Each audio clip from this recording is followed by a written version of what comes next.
अस्सलाम वालेकुम नाज़रीन, पॉलिटिकल टॉक शो के साथ मैं हूं कौकब फारूकी। आज हम अपने प्रोग्राम में कुछ बात करेंगे भारत की गीदड़ भभकियों के हवाले से। भारत का ट्रैक रिकॉर्ड यही रहा है कि उसने पाकिस्तान को कभी भी दिल से जो है वो तस्लीम नहीं किया और कश्मीर में जुल्म और सितम और बर्बरियत का जो बाजार गर्म कर रखा है वो हम सबके सामने है। उसके नतीजे में जो भारत ने बोया था वो उसे काटना भी पड़ रहा है। और कुछ बात कर लेंगे सियासतदानों की करप्शन के हवाले से जो कि उरूज पर हमें दिखाई दे रही है। इन्हीं तमाम तर सूरत हाल पर बात करने के लिए हमने अपने प्रोग्राम में दावत दी है मियां तारिक, जो कि सीनियर एनालिस्ट भी हैं और एंकर पर्सन भी हैं। बहुत शुक्रिया तारिक, आप हमारे प्रोग्राम में आए। जैसे कि मैंने कहा कि भारत जो है अपनी गीदड़ भभकियों से जो है वो बाज नहीं आ रहा है। आपको क्या लगता है, दुम दबा के भागने वाले नरेंद्र मोदी?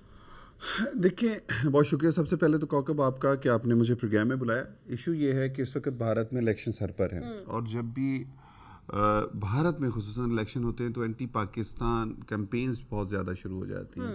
भारतीय मीडिया, भारतीय अवाम शायद अपने प्राइम मिनिस्टर से ये पूछने के रवादार नहीं है कि ये वो क्या कर रहे हैं या इस वक्त जो सिनेरियो डेवलप हो रहा है, जिस तरह की वो गर्मा गर्मी हो रही है सियासत में भारत की तरफ से, उस पर वो कोई क्वेश्चन नहीं कर रहे, बल्कि ये कर रहे हैं कि एंटी पाकिस्तान उसने इमोशनली कौम को इतना वो कर दिया है। आपको अंदाज़ा नहीं है कि मैं आज सुबह भी कुछ वीडियोस देख रहा था कि देहरादून से जो स्टूडेंट्स कश्मीरी वहाँ से निकाले गए हैं, उन बेचारों के साथ यूनिवर्सिटीज़ और कॉलेजेस में जो सलूक हो रहा है, जिस तरह उनके साथ उन पर तशद्दुद हो रहा है।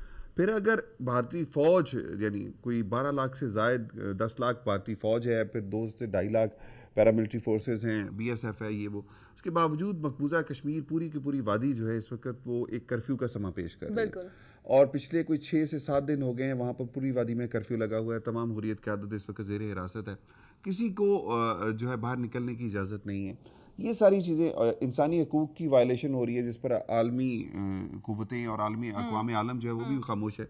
लेकिन इस सारी चीज़ों के बावजूद भारत जो एक हाइप क्रिएट कर रहा है, ये भारत को पता है कि पाकिस्तान एटमी कुव्वत है। और दूसरी बात ये कि पाकिस्तान की मुसल्लह अफ़वाज जो हैं वो इतनी कैपेबिलिटी रखती हैं कि भारत भले हमसे 2 गुना 4 गुना भी ज़्यादा हो फ़ौज, आबादी में बहुत ज़्यादा, लेकिन जो जज्बा पाकिस्तान की मुसल्लह अफ़वाज में है। अभी उसकी एक एग्जांपल ये आपको बता दूं कि अभी बहुत सारे इंडियन फ़ौजियों ने जो है छुट्टी की दरख्वास्तें देना शुरू कर दी कि वो कहते हैं कि जी अगर हम हमारे यहाँ सूरत मुख्तलिफ होती है, जो छुट्टी पर होता है अगर ऐसी कंडीशन होती है नहीं बुला नहीं लिया जाता है ना ना ना ना ना वो बुला नहीं, वो खुद जाता है। इवन जो रिटायर्ड हमारे सोल्जर्स हैं, रिटायर्ड ऑफिसर्स हैं, वो वॉलंटरी रिटायरमेंट के बाद अपने इदारे को ये कह चुके होते हैं कि जी जब भी ज़रूरत होगी हम हाजिर हैं, और वो सारे के सारे लोग भी तैयार बैठे हैं। अब बात ये है कि जिस कौम में जज्बा मरना जो है वो शहादत का हो, रुतबे पे हो, और हर शख्स की, हर फर्द की ये ख्वाहिश हो कि उसे शहादत की मौत आए, तो उस कौम के साथ वो क्या पंगा लेंगे। दूसरी बात ये कि जिस तरह की सिचुएशन वो क्रिएट कर रहे हैं, टमाटर बंद कर रहे हैं, हमने आज तकरीबन कोई 90 चीज़ें नापसंदीदा करार दे दी भारत की। टमाटर बंद होने से यहाँ पर मुझे ये बात आई, तो हम अभी खबरें ही देख रहे थे कि टमाटर जो है वो महंगा भी बहुत हो गया है। नहीं महंगा अपनी जगह हो ना। देखिए वो हमारे यहाँ जो माफिया बैठी हुई है ना, बिजनेसमैन माफिया, जो थर्ड पार्टी है, वो करती हैं ये चीज़ें। अब आपको एक चीज़ बताऊँ, हमें नुकसान, उन्होंने टमाटर बंद किया, हमें कोई नहीं, हमारे मुल्क में महंगा, जिसने खाना होगा इस्तेमाल करेगा, नहीं तो उसके लिए अल्टरनेट मैं बता देता हूँ ख़वातीन को, दही इस्तेमाल करें खाने में और वो सही। और दूसरी बात ये है कि एक चीज़ जो सबसे अहम है, 91 चीज़ें नापसंदीदा होने के बाद हमारे यहाँ बरामदात जो वहाँ से इंडिया से सामान आता है वो कम होगा, हमारा खर्चा कम होगा, हमारा जो एक ज़र मुबादला चाहिए भारत के साथ तजारत, वो हमें नहीं देना पड़ेगा। हमारे लिए तो भारत ने आसानी कर दी है, लेकिन भारत के लिए प्रॉब्लम हो जाएगा क्योंकि भारत की मईशत को नुकसान हो रहा है। दूसरी तरफ जो है हंगामा आराई जो चल रही है, ये कश्मीर से निकलकर पूरे भारत में फैल जाएगी। मैं अक्सर कहता हूँ कि भारत में इस वक्त तकरीबन कोई 72 से ज़ायद जो है आज़ादी की तहरीकें चल रही हैं, जिनमें से 12 बड़ी हैं और 12 के बाद को तकरीबन उनसे जो मिड में कह लें वो तकरीबन 34 है और बाकी सारी इस तरह। अब मुझे एक चीज़ बताएं, कश्मीर से जब ये चीज़ निकलेगी, भारत के दूसरे सिखों ने ये कह दिया है कि वो कश्मीर के मसले पर वो पाकिस्तान के साथ खड़े होंगे। देखिए बात ये कि उन्होंने कहा जी हम पाकिस्तान पर हमला करेंगे, तो वहाँ की जो सिख कम्युनिटी है, वो जो फौज है वो अपनी जगह, लेकिन जो वहाँ की सिख कम्युनिटी वो कहती है कि भाई हम क्यों पाकिस्तान पे हमला करें। और दूसरी बात ये, सिख रेजिमेंट ही क्यों पाकिस्तान पे हमला करें। वो तो ये कहते हैं कि हमारे लिए हमारी जो मुकद्दस मकामात है उनके सिखों के, वो पाकिस्तान में, वो कहते हैं हम तो पाकिस्तान की तरफ मैली आंख से देख भी नहीं सकते, और जो देखेगा उसके साथ भी हम निपट लेंगे।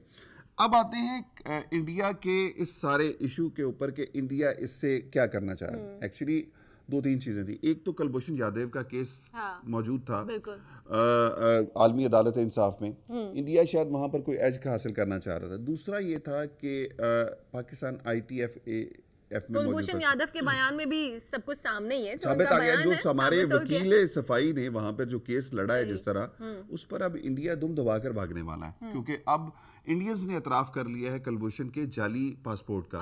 अच्छा, फिर अब वो कुलभूषण यादव है या वो जो पटेल के नाम से था, उसका नाम था, तो वो अब दोनों में इशू ये है कि भारतीय हुकूमत के पास अब जवाब कोई नहीं बचता।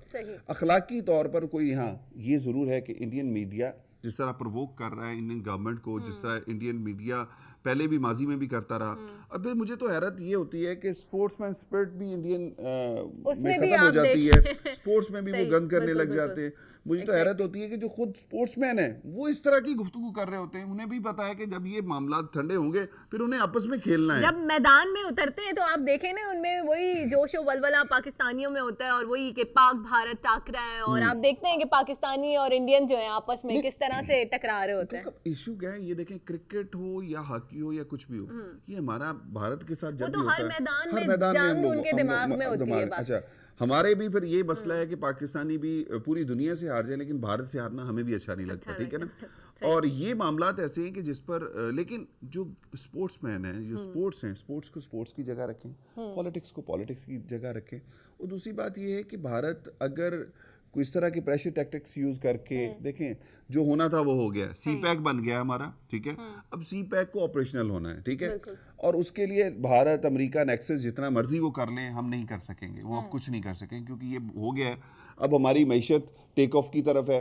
हमें माजी में जो करप्शन हुई पाकिस्तान में या जो मामलात रहे, अब हम उनसे निकल चुके हैं। अब हमारा डिफेंस बहुत मजबूत है, हमारे पास एटमी कुव्वत है, हमारे पास इंडिया से ज्यादा एटम बम है। वो इंडिया तो खुद शायद कभी ना सोच सके। और फिर दूसरी बात ये कि हमारे पास जो टेक्नोलॉजी आ चुकी है ना, जो हम खुद कफील हो चुके हैं, मिसाइल टेक्नोलॉजी में हम खुद कफील हैं, अपना हम जहाज़ों की टेक्नोलॉजी में खुद कफील हैं, टैंक हम खुद बना रहे हैं। इंडिया के पास तो ऐसी कोई कैपेसिटी नहीं कि वो खुद कुछ कर रहा, वो तो हर चीज़ खरीद रहा है दुनिया से, और असली के अंबार लगा रहा है। लेकिन हम हमेशा कोई भी चीज़ बनाते हैं या खरीदते हैं तो हम अपने दिफा के लिए करते हैं। लेकिन इंडिया का इशू ये है, कोई इलाके में थानेदार बनना चाहता था, वो चौधरी बनना चाहता था, वो अपने आप को अपनी सुपरमेसी कायम करना चाहता था, जो कभी भी नहीं हो सकती। हम बराबरी की सतह पे तो मुज़ाकरात कर सकते हैं, हम बराबरी की सतह पर बातचीत कर सकते हैं, डायलॉग कर सकते हैं, क्योंकि हर मसले का हल डायलॉग है। इंडिया हमेशा तो इससे भागता है। क्या लगता है, पाकिस्तान हमेशा दोस्ती का हाथ बढ़ाता है, लेकिन इंडिया की तरफ से जो है हमेशा आप देखते होंगे किस तरह की तनकीद सामने आती है और हमेशा मुकर जाते हैं।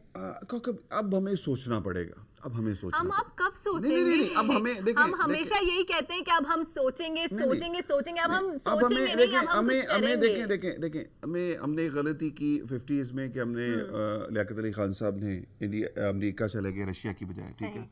और हम आज तक अमेरिका के साथ दोस्ती के चक्कर में हम भुगत रहे हैं। बहुत सारे मामलात में अमेरिका ने हमारा साथ नहीं दिया। हमने रशिया को अफगानिस्तान में शिकस्त देने में पाकिस्तान का हाथ था, लेकिन रशिया ने उसके बावजूद अब हमारे साथ खड़ा है।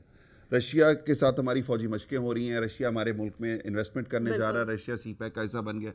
जो नेक्सस पाकिस्तान, चाइना और रशिया का डेवलप हो रहा है, इंडिया को वो बड़ी तकलीफ हो रही है एक्चुअली।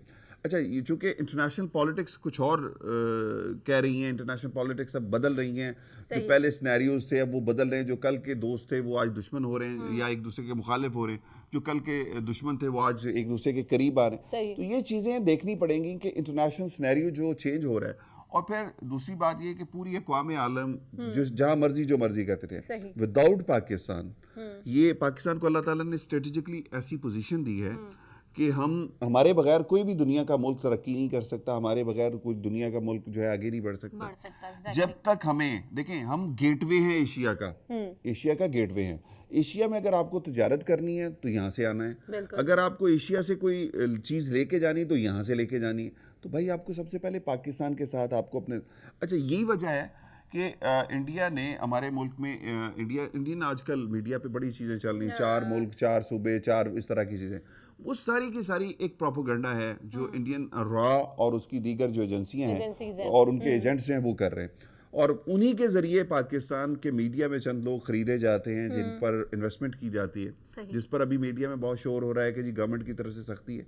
वो सख्ती सिर्फ यही है कि जिन लोगों को पैसे बिहाइंड द कर्टन मिलते थे वो बंद हो गए हैं, उस पर अब सख्ती हो गई है। तो इस वजह से अब वो लोग शायद वो वाला काम नहीं कर सकते, वो लोग वो इस तरह की गुफ्तगू नहीं कर सकते।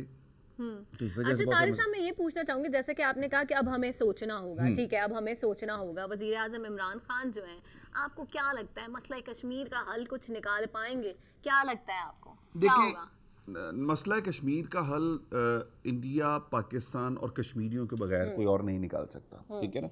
इमरान खान उन्होंने साहब देखिए, आते ही, आपको पता ही होगा, जी, जी। सबके सामने ही है, आते ही बोला था कि हम सबसे पहले दोस्ती का हाथ बढ़ा रहे हैं, लेकिन इंडिया की जानिब से आपको पता है किस तरह का रिस्पॉन्स आया। रिस्पांस जो है, देखिए अभी आपने लास्ट जो प्राइम मिनिस्टर की कल परसों की तकरीर है जो इंडिया को उन्होंने रिस्पॉन्ड किया है कि बिल्कुल। जी अब हम ये नहीं देखेंगे क्योंकि अगर कोई ऐसी हरकत बातें होगी, बर्दाश्त की एक लिमिट आउट लिमिट हो होती जाती है तो फिर कोई भी देखिए, बर्दाश्त नहीं करेगा। एक चीज सुने, देखें इंडिया हमेशा, इंडिया गया था अक़वाम मुत्तहिदा में मसला कश्मीर लेकर, ठीक है, और वो जो फार्मूला था कि जी जहाँ पर जिस तरह जितनी लोग होंगे या वो करेंगे वो उस हिसाब से वो पाकिस्तान के साथ या इंडिया के साथ इलाक हो जाएंगे। 700 के करीब रियासतें थी, रजवाड़े थे जिनका फैसला होना था, जो बड़ी थी, जिनमें हैदराबाद दक्कन मुस्लिम रियासत थी, फिर उसके बाद मुनावर्द है, फिर जूनागढ़ है, इसी तरह कश्मीर है। हैदराबाद दक्कन के जब नवाब ने फैसला किया तो उन्हें कहा गया नहीं जी यहाँ की जो किराया है उसमें हिंदू अक्सरियत है तो इस वजह से नहीं हो सकती। सही। अच्छा, इसी तरह जूनागढ़ के साथ भी यही मामला हुआ, वो जबरदस्ती कब्जे कर लिया। कश्मीर का मसला ये हुआ कि चूंकि वहाँ के राजा ने कर लिया था, उन्होंने कहा नहीं जी चूंकि राजा ने इलाक कर लिया तो इस वजह से हम राजा की उस पर वो किया। ठीक है। राजा के बेटे का, पोते का बल्कि, भारतीय पार्लियामेंट में खिताब एक है जो वीडियो मौजूद है, यूट्यूब पे भी मौजूद है, सही। बहुत सारे चैनल्स उसको हाईलाइट भी कर चुके हैं। उसका कहना है कि हमारा सिर्फ भारत के साथ 3 चीज़ों पे मुआहदा हुआ था, दिफा, मईशत और मवासलात पे। सही। बाकी चीज़ें जो हैं हमारी वो उस पर रहनी थी, ख़जाना, ठीक है। अब जब वो जो मालिक थे, जो उस वक़्त के राजे थे, वो अगर ये कहते हैं, और फिर दूसरी बात ये कि जो एक फार्मूला था तकसीम का, उसमें इंडिया खुद गया था अक़वाम मुत्तहिदा में कि जनाब हमें मौका दें, हम इस सवाब राय का हक देंगे। कश्मीरियों को आज तक इस सवाब राय का हक नहीं दिया गया। फिर इस दौरान में बहुत सारी कंस्पिरेंसीज की कश्मीर में। सही। नंबर 1, कश्मीरियों की आबादी को कम करने की कोशिश की गई, वहाँ पर हिंदू आबादकारी करने की कोशिश की गई। अब भारत जो कश्मीर में जो फार्मूला इस्तेमाल कर रहा है वो वही फार्मूला है जो इजराइल फ़लस्तीन के खिलाफ इस्तेमाल कर रहा है। ठीक है मियां तारिक, इस पे भी बात करेंगे, मगर प्रोग्राम में वक्त हुआ एक शॉर्ट ब्रेक का।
टेक्नोलॉजी में आपके हम कदम।